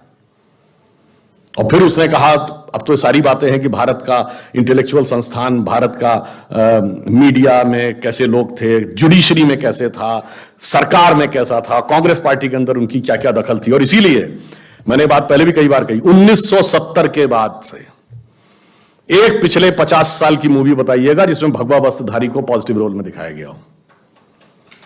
भगवा वस्त्रधारी छोड़िए, कंठी माला पहने हुए व्यक्ति, धोती कुर्ता पहने व्यक्ति, टीका लगाए व्यक्ति पॉजिटिव रोल में दिखता हो। भाषाई आधार पर मैं कहता हूं, शुद्ध संस्कृत निष्ठ हिंदी बोलने वाला कैरेक्टर या तो विलेन होगा या कॉमेडियन होगा। कभी आपका ध्यान ही नहीं गया होगा इसकी तरफ। जैसे ये बात मैंने पहले भी एक बार बोली थी, शायद आप लोगों ने उसमें कभी वीडियो देखा हो। विनोद खन्ना जी का देहांत हो गया। बहुत पुरानी उनकी एक फिल्म थी ना, जिसका गाना था, प्रिय प्राणेश्वरी यदि आप हमें आदेश करें तो प्रेम का हम श्री गणेश करें। इसमें कौन सी हंसने वाली बात थी, मगर उसका पूरा चित्रण एक कॉमेडी के रूप में किया गया। शुद्ध हिंदी बोलना, संस्कृत निष्ठ भाषा बोलना कॉमेडी का पात्र है। और इब्तिदाई इश्क में हम सारी रात जागे, अल्लाह जाने क्या होगा आगे, ये अच्छा गाना था। अगर हमें टफ इंग्लिश या टफ उर्दू के वर्ड आए तो हम इंफीरियरिटी कॉम्प्लेक्स में आ जाते हैं कि हमें नहीं पता, हमें सीखना चाहिए। और जरा सी शुद्ध हिंदी बोल दी जाए तो हम उसके ऊपर चढ़ जाते हैं, क्यों भाई ऐसी शुद्ध हिंदी क्यों बोल रहे हो, साधारण बोलो, हिंदुस्तानी बोलो। ये सब हमारे दिमागों में भरा गया। और ये मैं आपसे कैसे बताना चाहता हूं, इसको कभी आप गौर करिएगा। 57 की मूवी है मदर इंडिया, उसका जो विलन है कन्हैया लाल, जो फिल्म में सुक्खी लाला बना है, वो जिस सीन पे नरगिस रेप अटेम्प्ट कर रहा है उससे पहले देवी जी की आरती कर रहा है। 1985 की मूवी है राम तेरी गंगा मैली, उसमें जब वो हीरोइन जाती है और बनारस के घाट पर एक पंडित जी से वो मांगती है मदद, तो उसको घर ले जाते हैं और उस पर रेप का अटेम्प्ट करते हैं और उसके बाद ओम नमः शिवाय बोलते हैं। 2010 की मूवी है दबंग, जिसका विलन है छेदी सिंह। वो जब चुलबुल पांडे को मारने का हुक्म देता है तो उससे पहले हनुमान जी की मूर्ति के सामने दंड बैठक कर रहा है। कभी आपने सोचा कि एजेंडा क्या था और कैसे हमारे सबकॉन्शियस माइंड में भरा जा रहा है, और कैसे हमारे ऊपर इंपोज कर दिया जाता है, और भाषा से अंतर क्या पड़ता है। जैसे आप सब ने यह बात सुनी होगी, everything is fair in love and war, सुना है ना। और इसका जब अनुवाद करते हैं तो जंग और इश्क में सब कुछ जायज है। एक इंग्लिश है, एक उर्दू है, पर किसी संस्कृत, हिंदी या भारतीय भाषा में आपने सुना है कि युद्ध और प्रेम में सब कुछ उचित है? कभी नहीं सुना होगा, क्योंकि हमारी संस्कृति में उचित नहीं है। युद्ध का एक धर्म है और प्रेम का एक समर्पण है।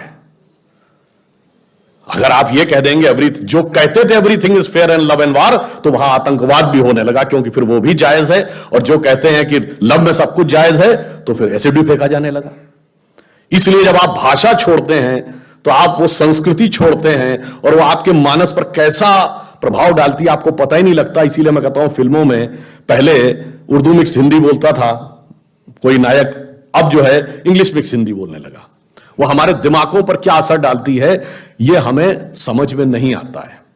इसलिए मैं कहता हूं कि चाहे विचार हो, भाषा हो, किसी भी प्रकार की चीज हो, जब आप उसको समझने का प्रयास करते हैं कि वो आपके दिमाग पर क्या असर डाल रही है, तब आपको समझ में आता है कि वो मेरे अवचेतन मस्तिष्क में कहां कितनी गहराई तक ले जा रही है। अब दूसरी बात ये देख लीजिए, किसी भी मतलब हर भाषा की वर्तनी में एक वैज्ञानिकता भी होती है। जैसे संस्कृत भाषा है, जैसे मैं पहले भी ये बात कहा था कि आप अंग्रेजी बोलते हुए किसी व्यक्ति को सुनिए, आंख बंद कर लीजिए, उसके बाद आप बता देंगे कि ये पंजाबी बोल रहा है, ये बिहारी बोल रहा है और ये तमिल बोल रहा है, क्योंकि भाषा के उच्चारण में इतना अंतर आ जाता है। पर संस्कृत का श्लोक आप नहीं बता पाएंगे कि तिरुपति बालाजी में बोला जा रहा है कि वैष्णो देवी में बोला जा रहा है, क्योंकि उसकी वर्तनी इतनी शुद्ध है। और लैंग्वेज ऐसी कि कर्नाटक के एक कवि हुए वेंकटाद्भरी, जिन्होंने एक बहुत छोटा सा लघु काव्य लिखा जिसका नाम है राघव यादवीयम। लेफ्ट टू राइट पढ़िएगा तो राम की कथा है, और राइट टू लेफ्ट पढ़िएगा तो कृष्ण की कथा है। और इसीलिए जो मैंने कहा ना, कार्ल सेगन ने, फिर आ रहा हूं, जो वॉइजर में लिख के भेजा है, जो भाषा उसमें संस्कृत को भी क्यों प्रयोग किया है, जानते हैं समस्या क्या है?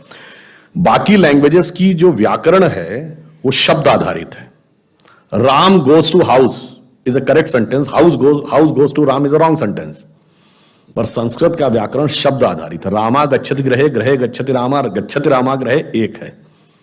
इसलिए समस्या क्या है कि कोई परग्रही सभ्यता को आप 3 वर्ड्स का चित्र तो बना देंगे, पर यह कैसे गारंटी है कि वो इधर से इधर पढ़ेगी या इधर से इधर पढ़ेगी? आप एरो भी बना देंगे तो वो एरो को समझेगी या नहीं, इसकी क्या गारंटी है? इसलिए वह भाषा होनी चाहिए जिसमें किसी भी प्रकार का बाइनरी कॉम्बिनेशन बनाए वो एक समान आए। और फिर मैं ज्यादा विस्तार में न जाते हुए यह कहना चाहूंगा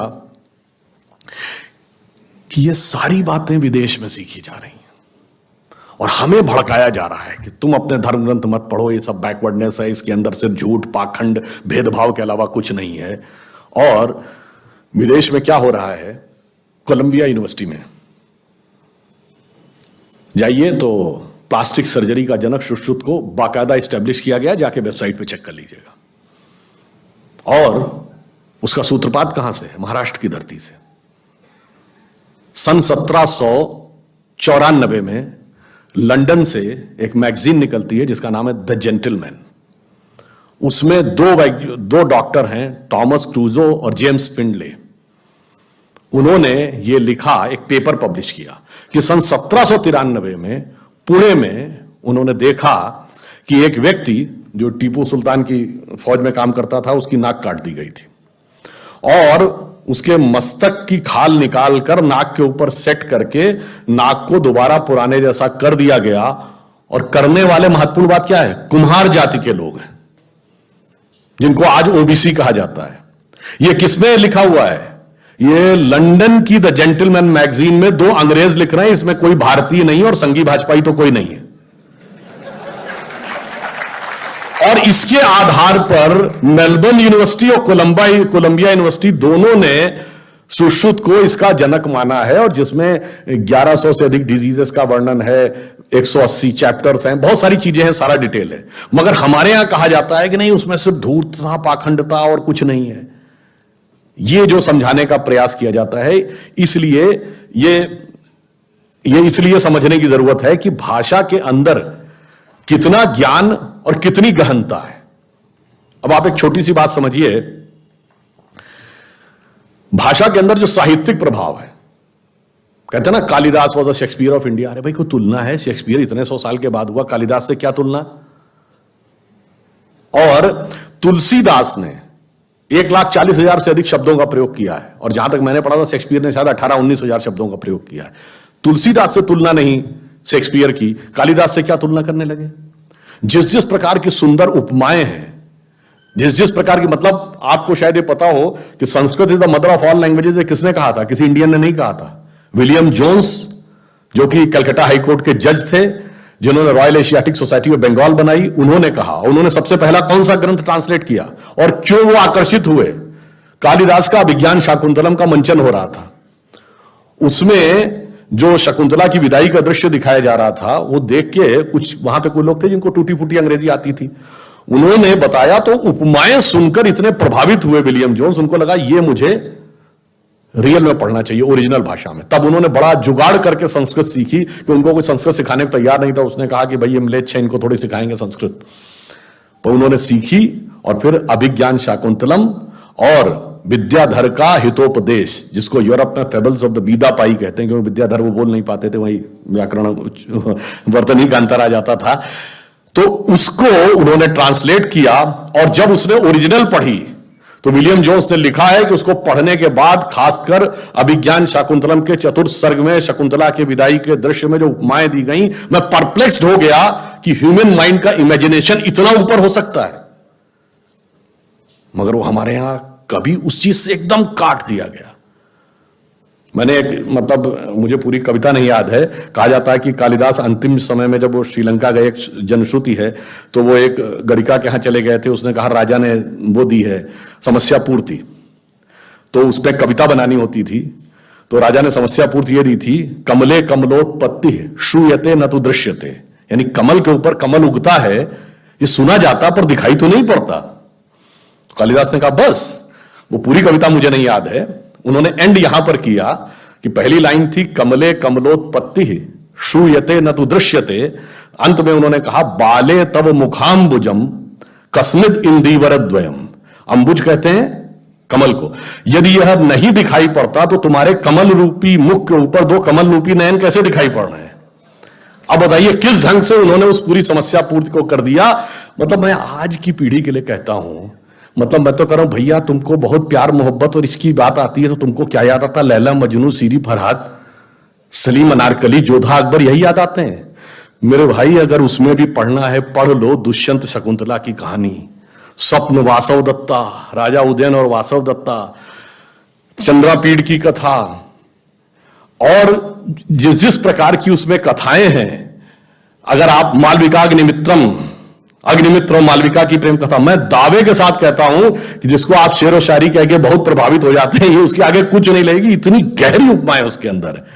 तो मैंने इसलिए कहा साहित्य हो, विज्ञान हो, राष्ट्रवाद हो, सबके साथ किस प्रकार से जोड़ा जाता है। और देखिए जोड़ने में तोड़ने के तत्व कहां पे खोजे जाते हैं। मैं जब पहली बार यहां आया 2005 में, भाजपा की राष्ट्रीय परिषद थी मुंबई में, 31 दिसंबर 2005 को वो समाप्त हुई। तो अंत में प्रमोद महाजन जी ने वो यहाँ का बड़ा प्रख्यात जो नाटक है, जो हर जगह दिखाया जाता है, जानता राजा, उसका मंचन किया। और जानता राजा के अंत में क्या बोला जाता है? अंतिम वाला छंद याद है? इंद्र जिमी जम्ब पर, बाड़व सुअंब पर, रावण सदम्ब पर, रघुकुल राज है। ये शिवाजी के राज्य के बारे में। इसका अर्थ आप लोगों को पता हो तो आपको उसकी फिर ध्वन्यात्मक कहते हैं, इंद्र जिमी जम्ब पर, जिम्भासुर एक वृत्तासुर था ना, इसको इंद्र ने हराया था। जैसे इंद्र वृत्तासुर पर, इंद्र जिमी जम्ब पर, बाड़व सुअंब पर, बड़वानल कहते हैं समुद्र की आग, समुद्र की अग्नि के ऊपर समुद्र, रावण सदम्भ पर, अहंकारी रावण पर, रघुकुल राज है। और पवन वारिवाह पर, यानी पानी के करंट के ऊपर जैसे हवा दौड़ती है, पवन वारिवाह पर, शंभु रतिनाह पर, शंभु होता शंकर जी, रति के स्वामी यानी कामदेव को, जिनको भस्म, शंभु रतिनाह पर, जो सहस्र बाहु पर, राम द्विजराज, सहस्र बाहु को परशुराम ने उसकी 1000 भुजाएं काटी थी, द्विजराम यानी ब्राह्मण राम, जो सहस्र बाहु पर राम द्विजराज है। और दावा द्रुम दंड पर, दावानल कहते हैं जंगल की अग्नि को, और जंगल की अग्नि सबसे प्रखर तब होती है जब वो बांस के जंगलों में लगती है। द्रुम दंड को कड़कड़ करती हुई पूरी अग्नि फैलती चली जाती है। दावा द्रुम दंड पर, भूषण बितुंड पर जैसे मृगराज है, जैसे हिरणों के झुंड के ऊपर सिंह है। और कान्ह जिमी कंस पर, ये तो समझ में आ ही रहा होगा, तेज तम अंश पर, और त्यो मिलेच्छ वंश पर शेर शिवराज है। ये लिखा गया है अवधि में सुनाया जाता है मराठी के नाटक में और प्रेरणा देता है राष्ट्रवाद की, ये जोड़ने के तत्व थे, मगर इसके बाद उसमें तोड़ने के तत्व कैसे निकाले जा सकते हैं। आज सारा का सारा अभियान षड्यंत्र इसी पे चल रहा है। अगर आपको ध्यान हो, शिवाजी की जब सेना चलती थी तो उसके लिए जो बोला जाता है उसी नाटक में वो क्या है, साजी चतुरंग सैन अंग में उमंग धारे, सारे जा शिवाजी जंग जीतने चलत है। ये तो समझ में आएगा, वो चतुरंगणी सेना को सजाकर शिवाजी जंग को जीतने के लिए चलते हैं। आगे कहते हैं भूषण भनत नाद बिहद नगारन के, नगाड़ों का नाद इतना वृहद है कि नदी नदमद गैबरन में रलत, ऐसा नदी और नारे लहराना शुरू कर देते हैं। और ऐल फैल खैल बैल खलक में गैल गैल, जब वो फैलती उनकी सेना निचले इलाकों में जाती है तो ऐसा गुबार उठता है कि गजन की पैल ठैल सैल उछलत हैं। गज मतलब हाथियों की पैर की धमक से ऐसा लगता पर्वत उछलने लगते हैं। और उससे जो धूल निकलती है उससे लगता है सूर्य इस कदर ढक जाता है कि वो तारे जैसा दिखने लगता है। तारा सो तरनी धूरी धरा में परती जी में। और फिर वो कहते हैं ऊपर से जब देखते हैं तो ऐसा लगता है कि उनका एक समुद्र है सेना का। और वो कैसा दिखता है धरती के ऊपर, जैसे थाली पर आप पारे को रख दें तो पारा हिलता डुलता दिखता है, तो ऐसा लगता है उनकी सेना का समुद्र इस धरती रूपी थाली के ऊपर हिलता हुआ चला, थाली पर पारा पारा वारियों हलत है।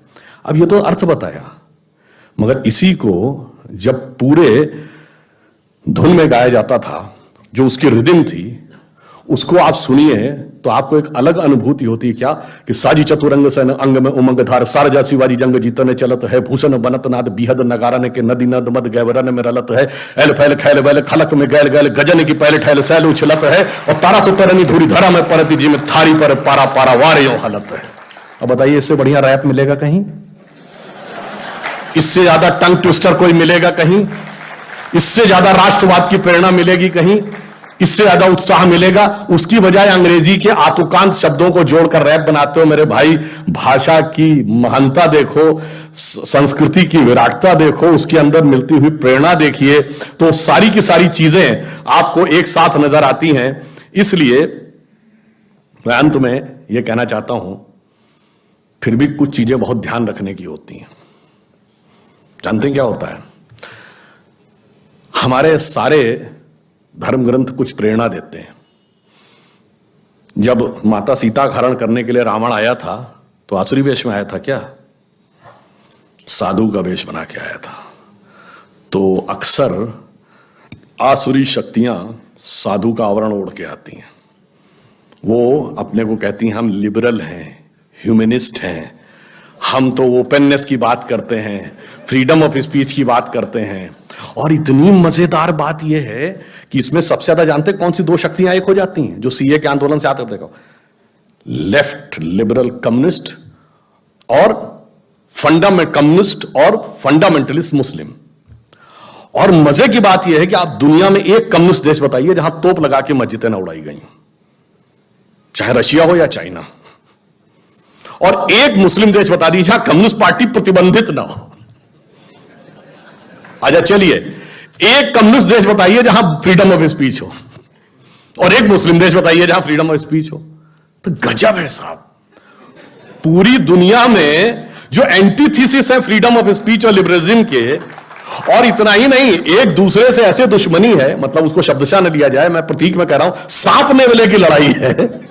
वो यहां पे आके एक होके हमको लेफ्ट लिबरल होने का ज्ञान देते हैं। इसे ही कहते हैं कि कैसे आवरण में धरकर आता है और आपसे कहता है मर्यादा की सीमा के बाहर आ जाओ लक्ष्मण रेखा के। और गलती से कोई चला जाए तो बस फिर क्या गति होती है? तो रावण के चंगुल में जाना पड़ता है। इसीलिए, और वो चीज क्या है? अब एक और बात समझिए, एक दूसरे प्रकार का भी रावण आ रहा है जिसे समझना चाहिए। थोड़ा सा विषय लेके बताना चाहता हूं। ये रावण के 10 ही सिर क्यों थे? 8 या 12 क्यों नहीं? 20 या 25 क्यों नहीं? और एक सर कटता था, दूसरा क्यों उगाता था? और अगर 10 ही सिर थे तो उसका नाम दशानन क्यों था? 10 मुख वाला क्यों था?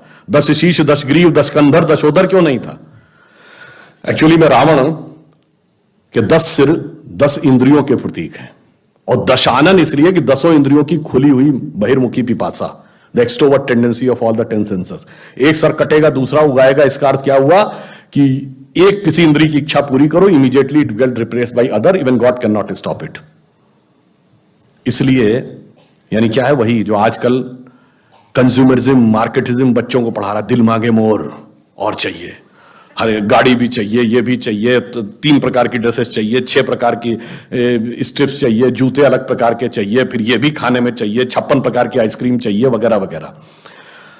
और वो 10 इंद्रियों, और उसको कभी समाप्त नहीं हुआ, एक सर कटेगा दूसरा उगाएगा। जिस दिन आपके पास कार आएगी, आपको बड़ी कार की चाह हो जाएगी, फिर मर्सिडीज, फिर BMW, फिर प्राइवेट जेट, और प्राइवेट जेट में भी सुपरसोनिक जेट, और फिर पता नहीं क्या क्या होता रहेगा, उसका कोई अंत नहीं रहेगा।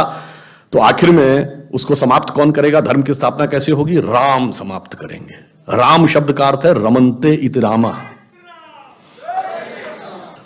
रम शब्द का अर्थ होता है रमना, किसी में सेटल होना, रमणीक स्थान, रमता जोगी। रमन्ते इति रामा वह तत्व जिसमें सारा संसार सेटल्ड है, the element in which the entire universe is beheld, वो एब्सोल्यूट एलिमेंट है राम। और राम के पिता कौन है? दशरथ। जब 10 इंद्रियों को रथ लेंगे तो हृदय में वो एलिमेंट पैदा होगा जो 10 इंद्रियों की बहिर्मुखी पिपासा को नष्ट करेगा। तो रावण कई प्रकार से आ रहा है, वो लेफ्ट लिबरल बन के भी आ रहा है, और वो बन के, और देखिए कितनी मजेदार बात है, महिला एक्टिविस्ट जो लेफ्ट लिबरल थी, जो मिनी स्कर्ट पहनने को लेकर तो बहुत आक्रामक हो जाती थी, और वही हिजाब के साथ खड़ी थी, बुर्के के साथ। मतलब इससे बड़ा आप डाइकोटोमी ऑफ द कैरेक्टर नहीं देख सकते। और इतना ही नहीं, वो ट्रिपल तलाक और हलाला के भी पक्ष में खड़ी हुई थी। इससे ज्यादा आप मजाक क्या समझ सकते हैं कि इसका मतलब उनका किसी भी प्रकार से कोई लेना देना नहीं था किसी भी चीज से, केवल उनको एक धर्म संस्कृति के बारे में बात करे वो करनी थी। इसलिए मैं कहता हूं उस रावण को समझिए भली भांति, और उसका प्रतिकार करने के लिए सूक्ष्म दृष्टि देखिए, और अपनी लक्ष्मण की मर्यादा रेखा न लांघिए। क्योंकि रावण आजकल जानते किस रूप में आ रहा है कि वेश वाणी तत्व दर्शन दूसरों का यह सभी ले, विकृति को हम ग्रहण करते, निज प्रकृति को आज भूले। हो गए हैं स्वप्न सब साकार, कैसे मान ले हम, संग का गीत था, टल गया सर से व्यथा का भार, कैसे मान ले हम। तो समझिए वो उस रूप में आ रहा है। और फिर अंत में कहता हूं, मगर अब जरा गौर से देखिए ये देश जा कहां रहा है। 2 मिनट और लेता हूं। जिसको लोग कहते हैं ना ये तो बड़ा एक्सट्रीम राइट विंग आइडिया है, वो एक्सट्रीम राइट विंग की डेफिनेशन हर 20 साल में बदल जाती है, और वो राइट विंग अब सेंट्रिस्ट आइडिया हो जाता है। उसकी शुरुआत यहीं से हुई थी। 1905 में जब लोकमान्य तिलक ने पूर्ण स्वराज की बात कही थी तो उनको क्या कहा गया था? Right wing fundamentalist. ये क्या बात कर रहे हैं? अरे भाई, वायसराय की एग्जीक्यूटिव काउंसिल में कंसेशंस की बात थी, पूर्ण स्वराज की बात कहां से ले आए? ये तो एक्सट्रीम राइट विंग आइडिया है। लोगों ने कहा ये हो ही नहीं सकता, ये असंभव है। अरे अंग्रेज के राज में सूरज नहीं डूबता है। ये 1905 का दशक था। आपने देखा 20 साल गुजरे, तिलक के मित्र गोखले, गोखले के शिष्य Gandhi, the movement for Swaraj has become a reality. यानी जो राइट विंग आइडिया था वो अब मॉडरेट एंड एक्सेप्टेड आइडिया हो गया। अब वहां राइट विंग कौन थे? कांग्रेस के अंदर का जिसको हिंदू एलिमेंट कहा जाता था, या हिंदूवादी विचारधारा के नेता कहे जाते थे, सरदार पटेल, KM मुंशी, राजेंद्र प्रसाद, C राजगोपालाचारी, पुरुषोत्तम दास टंडन, मदन मोहन मालवीय। और 20 साल गुजरे, 47, स्वतंत्रता के बाद ये सब सरकार के हिस्से हो गए। अब ये एक्सेप्टेबल हो गया राइट विंग। अब राइट विंग का प्रतीक कौन था? श्यामा प्रसाद मुखर्जी, दीनदयाल उपाध्याय, जो सांस्कृतिक राष्ट्रवाद की बात कर रहे हैं 50 के दशक में। और 20 साल गुजरे, याद करिए 60 के दशक का अंत होते होते पुराने लोगों को याद होगा कि लोहिया जी और दीनदयाल जी के बारे में कहा जाए, दीनदयाल जी ने कहा लोहिया जी राष्ट्रवादी समाजवादी हैं, और लोहिया जी ने कहा दीनदयाल जी समाजवादी राष्ट्रवादी हैं। और हमारी संयुक्त विधायक दल की सरकारें बन गई कई राज्यों में। अब वो extreme right wing idea moderate and accepted हो गया। अब 70 के दशक में राइट विंग का प्रतीक कौन था? अटल बिहारी वाजपेयी, हिंदू तन मन हिंदू जीवन, रग रग हिंदू मेरा परिचय। और 20 साल गुजरे, 90 का दशक, अब अटल जी एक्सेप्टेबल थे, अब अडवाणी जी राइट विंग थे। सौगंध राम की खाते हैं, मंदिर वही बनाएंगे कह रहे हैं, बताइए कैसे हो सकता है? और 20 साल गुजरे, 2010 का दशक, अब अडवाणी जी स्वीकार थे, मोदी जी राइट विंग है। मगर आप 125 साल में देखिए वो उत्तरोत्तर the direction of Indian politics is going in right direction. इसलिए आप यह विश्वास रखिए कि नियति ने तय कर रखा है कि अगले 20 साल बाद क्या होने जा रहा है। इसमें कोई संशय मत रखिएगा। जिन्होंने इस देश की सबसे पुरानी पार्टी, जिसपे मैं मजाक में कहना चाहूंगा, जो ग्रैंड ओल्ड पार्टी कहती थी, घर में जो चीजें बहुत पुरानी हो जाते हैं तो कहते हैं भाई ये पुराने हो गए कपड़े, पुराने, फिर कहते हैं बहुत पुराने हो गए, फिर अगली स्टेज होती पुराने धुराने हो गए, फिर होता है कि फटे पुराने हो गए। तो वो उत्तरोत्तर उस स्थिति में जा रहे हैं। और left is left from all over the world accept north Korea and Cuba. China तो नाम का लेफ्टिस्ट है, वो तो कैपिटलिस्ट से भी ज्यादा बड़ा कैपिटलिस्ट है। तो इन दो जगहों के अलावा अभी वो और दो जगहों पे बचे हुए हैं, एक है केरल और एक है Indian intellectual establishment and media.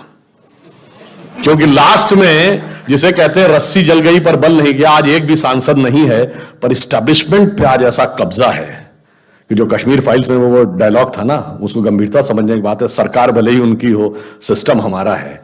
तो वो अभी ऐसी ऐसी जगहों पे हैं कि यूपी में बुलडोजर चला था ना, बुलडोजर से काम नहीं चलेगा, वैक्यूम क्लीनर लाना पड़ेगा, ये देखना पड़ेगा कि कहां कहां पे हैं। तो वो सारी चीजें अपनी जगह समाप्त हो रही हैं। अभी बंगाल में कहा गया भाजपा हार गई। अरे क्या बात आप कर रहे हैं? Just 10 years back in 2011, other than China, the biggest population under left rule was West Bengal. वहां से लेफ्ट साफ, नहीं लाल भी साफ, हरा भी साफ। अब बंगाल में इस बात तो हो रहा है कि हम गहरे भगवे नहीं, हम हल्के भगवे हैं, चंडी पाठ करके दिखा रही ममता। उसके बाद आप कह रहे हैं भाजपा हार गई।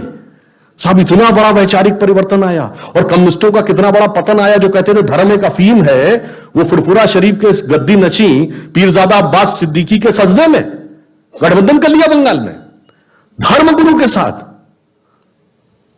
जो कहते थे धर्म एक अफीम है, जो वंशवाद के खिलाफ थे, केरल के मुख्यमंत्री ने अपने दामाद को टिकट देके मंत्री बना लिया, मोहम्मद रियाज को, पिनारी विजयन ने। तो उनके सारे विचार समाप्त हो गए। अब आश्वस्त रहिए। देखिए प्रकृति की नियति एकदम साफ है। मोदी जी के नेतृत्व में हम जिस दिशा में आगे बढ़ रहे हैं, ये सिर्फ मोदी जी नहीं है, ये मोदी जी नियति के बड़े परिवर्तन का एक माध्यम है। कैसे? 1901 में 1 जनवरी 1901 को इस देश में किसकी सरकार थी? पूरे देश में अंग्रेजों की। 1 जनवरी 1951 को इस देश में किसकी सरकार थी? पूरे देश में कांग्रेस की। 1 जनवरी 2001 को जब 21वीं सदी के पहले सूरज की पहली किरण इस धरती पे गिरी, तो किसकी सरकार थी? केंद्र में अटल जी के नेतृत्व में भारतीय जनता पार्टी की, और अगले दशक में मोदी जी के नेतृत्व में स्पष्ट बहुमत की। मतलब बहुत साफ है कि 19वीं सदी अंग्रेज की थी, 20वीं सदी कांग्रेस की थी, और 21वीं सदी भारतीय जनता पार्टी की। और बिल्कुल आप इसको ऐसे समझिए कि हम वो सारे काम कर रहे हैं कि स्वतंत्रता के बाद, जब तक कहते थे ना उगा सूर्य कैसा कहो मुक्ति का ये उजाला करोड़ों घरों में न पहुंचा, मोदी जी ने आने के बाद सबसे पहले क्या किया? बिगेस्ट फाइनेंशियल इंक्लूजन, 42 करोड़ लोगों को जोड़ा। फिर क्या किया? Biggest food grain distribution, biggest vaccination, biggest health care programme. Ujjwala Yojana में चाहे गरीब महिलाओं को गैस देना हो, शौचालय देना हो, घर देना हो, पहले समाज के सबसे कमजोर तबके को सशक्त किया, फिर इस देश को सशक्त किया। डिफेंस प्रोडक्शन में पहली बार यह देश आत्मनिर्भर हो रहा है। और मजे की बात यह कि मैं तो उत्तर प्रदेश से आता हूं, 2 डिफेंस कॉरिडोर हैं तमिलनाडु में और यूपी में। अब ब्रह्मोस मिसाइल, पहली बार intermediate range missile Bharat export करेगा। फिलीपींस पहला देश बना जिसने भारत को ऑर्डर बुक किया है। उसका एक हिस्सा लखनऊ के डिफेंस कॉरिडोर में ही बनेगा। बताइए, यूपी में उससे पहले कट्टे बना करते थे, अब जो है ब्रह्मोस मिसाइल बनेगी। इतना बड़ा परिवर्तन आपको आता हुआ दिखाई पड़ रहा है। ये हमने चाहे जमीन से परिवर्तन हो और चाहे सोच में परिवर्तन हो, कि काशी विश्वनाथ भी उठते हुए दिख रहे हैं, राम मंदिर की पताका भी दिख रही है, और फिर चाहे केदारनाथ में शंकराचार्य जी की मूर्ति हो, या तेलंगाना में रामानुजाचार्य जी की मूर्ति हो, या गुजरात में हनुमान जी की मूर्ति हो। और बदलाव देखिए कितना बड़ा आ रहा है कि मैंने कहा ना कि ममता जी चंडी पाठ कर रही हैं, प्रियंका जी देवी स्तुति कर रही हैं, केजरीवाल हनुमान चालीसा पढ़ रहे हैं, और अखिलेश यादव को तो सपने में भगवान नजर आ रहे हैं। उसके बाद लोग कहते हैं परिवर्तन नहीं दिख रहा है। साहब, बदले बदले मेरे सरकार नजर आते हैं, क्योंकि दिल्ली में बैठे हुए मोदी सरकार नजर आते हैं। इसीलिए मैं कह रहा हूं, यह काल चक्र का परिवर्तन है। कोई आपसे कुछ भी बहस करे, कह दो भाई तुझे काल चक्र के साथ आना हो तो आ जा, नहीं आना हो तो तुम्हारी नियति है, क्योंकि यह तो तय है कि यह भविष्य में होना। मगर बस एक बात ध्यान रखिए, भगवान कृष्ण ने सारा उपदेश दिया था गीता का, उसके बाद भी क्या अर्जुन को कॉन्फिडेंस आ गया था? नहीं आया था ना। उसने कहा महाराज सब कुछ ठीक है, पर कैसे इतने शक्तिशाली लोग कैसे लड़ेंगे? तो फिर भगवान को विराट रूप दिखाना पड़ा था। और उसके बाद उन्होंने कहा देखो, ये तो नियत ने तय कर रखा है कि तुम्हें सिंहासन में बैठना, बाकी सबको भूमि पे पड़ा होना है।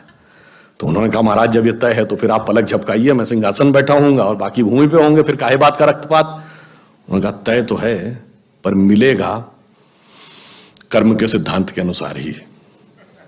तो उसी प्रकार भगवान ने नियति तो दिखा दी है, बस आपको कर्म करना है। जैसे आपके मोबाइल में कोई गाना टेप है तो बजेगा तो वही जो टेप है, पर एक बार पुश तो करना पड़ेगा ना। तो बस उंगली का सही प्रयोग करते रहेंगे और सबको प्रेरित करते रहेंगे कि उंगली का सही प्रयोग करें तो सब सही दिशा में जाता रहेगा। और ये भी आप बात समझिए, हम सब यदि बुद्धिजीवी हैं तो मां सरस्वती के साधक हैं। उनका आसन क्या है? कमल। और दूसरी आवश्यकता आजकल मां लक्ष्मी की रहती है, उनका आसन क्या है? कमल।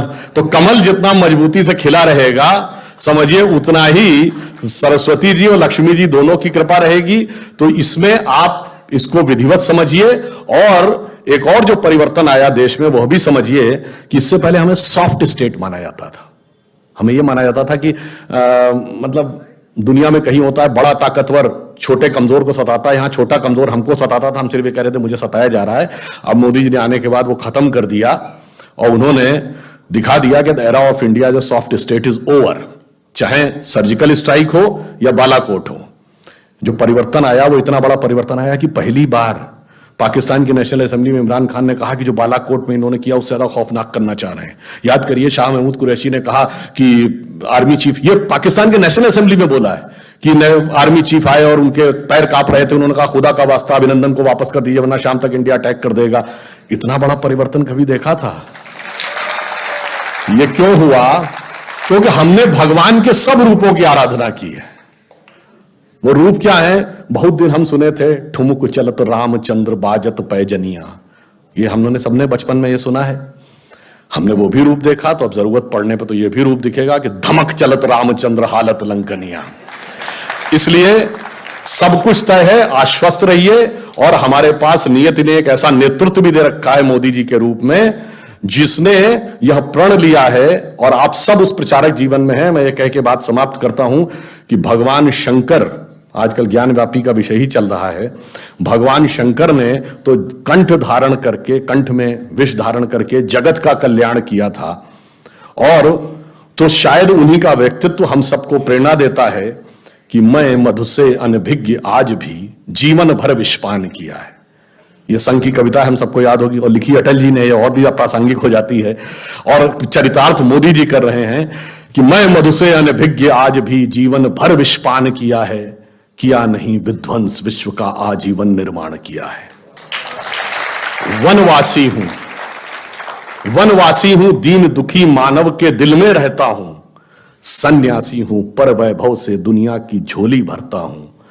शूल भरे कंटक पथ पर जीवन भर अभियान किया है, किया नहीं विध्वंस विश्व का आजीवन निर्माण किया है। पर उसके साथ अब इसे हिंदू कह लीजिए या हिंदुत्व कह लीजिए, एक दूसरा पक्ष भी है कि प्रलयंकर हूं महाकाल बन पापों का अवसान किया है, किया नहीं विध्वंस विश्व का आजीवन निर्माण किया है।